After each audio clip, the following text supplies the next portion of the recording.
Magandang araw mga bata! Kumusta kayo? Ako nga pala si Teacher Beverly, ang inyong guro sa Araling Panlipunan sa ika-6 na baitang. Halina't sabay-sabay nating tuklasin ang mahahalagang pangyayari sa kasaysayan ng Pilipinas. Ang ating aralin ay tungkol sa partisipasyon ng mga kababaihan sa Rebolusyong Pilipino. Narito ang inyong mga dapat matutunan para sa araling ito. Una, natatalakay ang partisipasyon ng mga kababaihan sa Rebolusyong Pilipino. Ikalawa, napapahalagahan ang mga kababaihan sa Rebolusyong Pilipino. Ikatlo, naihahambing ang mga partisipasyon ng mga kababaihan noon at sa pangkasalukuyang panahon sa lipunan. Gregoria de Jesus. Si Gregoria de Jesus ay tinaguriang lakambini ng Katipunan at ang ikalawang asawa ni Andres Bonifacio. Kilala rin siya sa bansag na ina ng himagsikan. Malaki ang papel niya sa pag-iingat ng mga lihim na papeles at dokumento ng Katipunan. Mabilis niya itong nilikom at naitakas ng minsan nang magsiyasat ang mga pulis veterana sa kanilang lugar. Sa panganib na dala ng kanyang tungkulin, nag-aral siyang bumaril at mga bayo upang maging isang mahusay na mandirigma.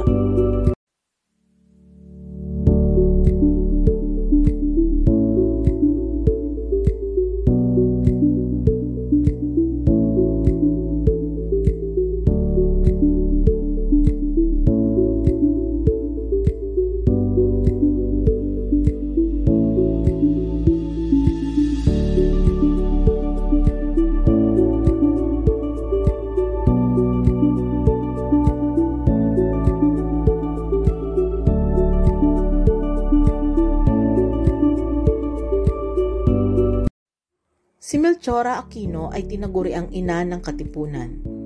May katandaan na si Melchora Aquino nang itindig ang Katipunan upang lumaban sa mga Kastila na matagal nang umaalipin sa mga Pilipino.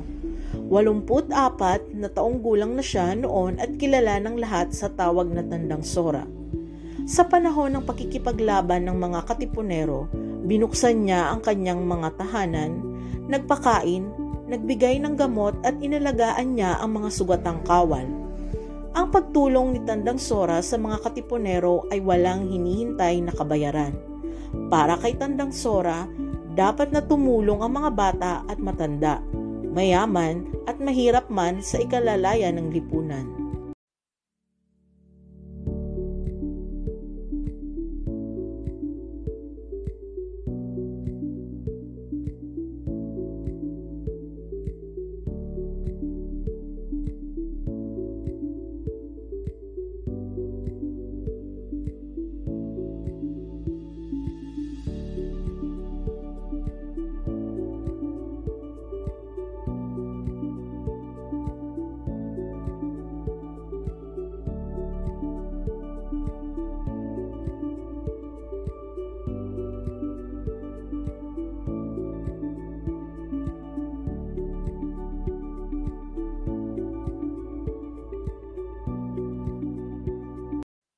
Teresa Magbanwa, binansagang Joan of Arc ng Kabisayaan na sumisimbolo sa kanyang katapangan at kahusayan. Ipinamalas ang kanyang katapangan at kahusayan sa taktika ng pakikidigma nang hilingin sa kanyang tiyuhin na pahintulutan siyang lumaban sa mga sundalong Espanyol. Sumapi si Teresa bilang revolusyonarya sa pamumuno ng kanyang tiyuhin. Kahit na babae, iginawad sa kanya ang pagiging komandante ng Hilagang Sona ng Iloilo. Sa una niyang pakikipaglaban, matagumpay niyang napahinuhod ang mga sundalong Espanyol sa yating Pilar sa lalawigan ng Capiz.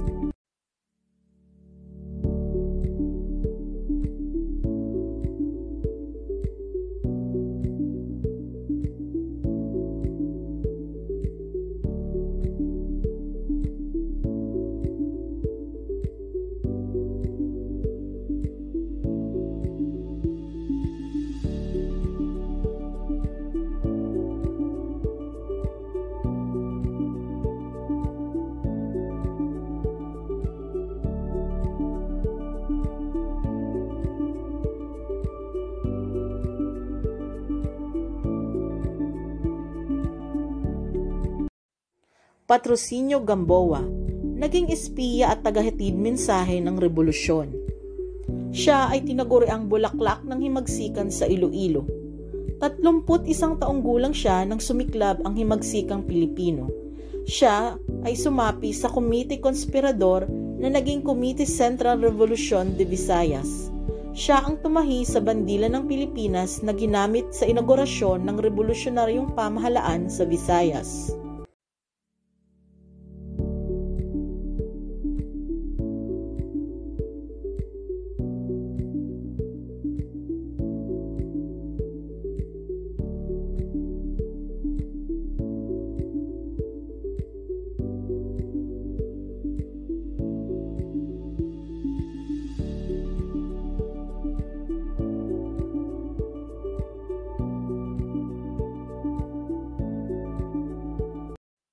Trinidad Tecson, kinilalang ina ng biyak na bato at Mother of Mercy. Itinuturing na ina ng Philippine National Red Cross. Nagpakita rin siya ng kanyang tapang nang lumagda siya bilang kasapi ng kilusan gamit ang sariling dugo.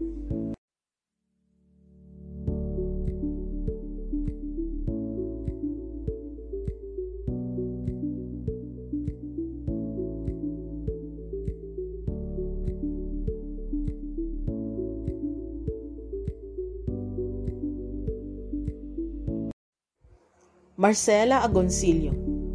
Para sa Batangueña, isang malaking karangalan ang gumawa ng bandilang sagisag ng kalayaan na kumakatawan sa mga lalawigan ng Luzon, Visayas at Mindanao.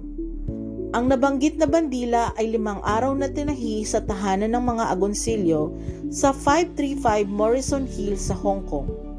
Ang pagtahi ay pinamunuan ni Cela, katulong ang pinakamatanda niyang anak na si Lorenza Agoncillo, at ng pamangkin ni Dr. Jose Rizal na si Delfina Herbosa de Natividad.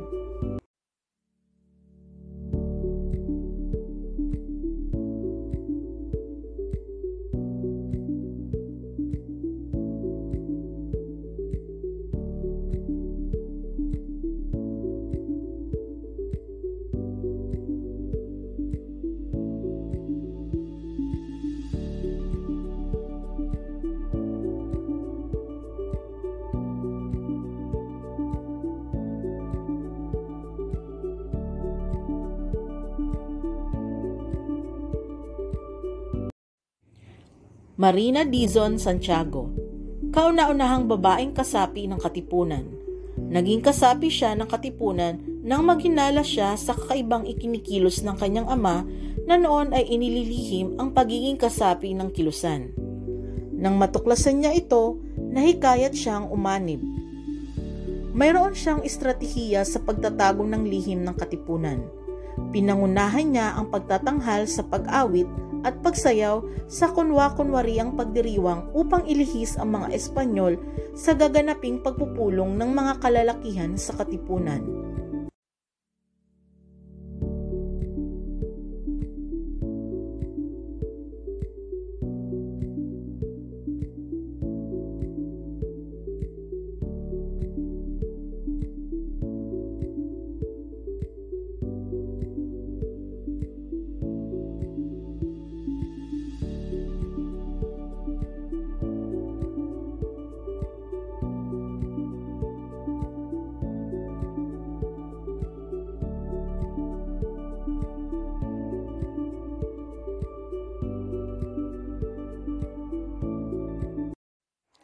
Tunay ngang malaki ang naging papel ng mga kababaihan sa pagkakamit ng layunin ng Katipunan.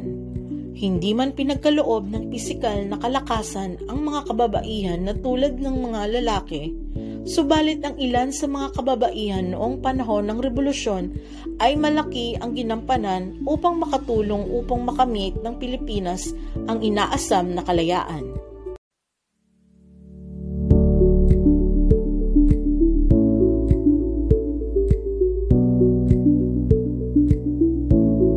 At dito nagtatapos ang ating aralin.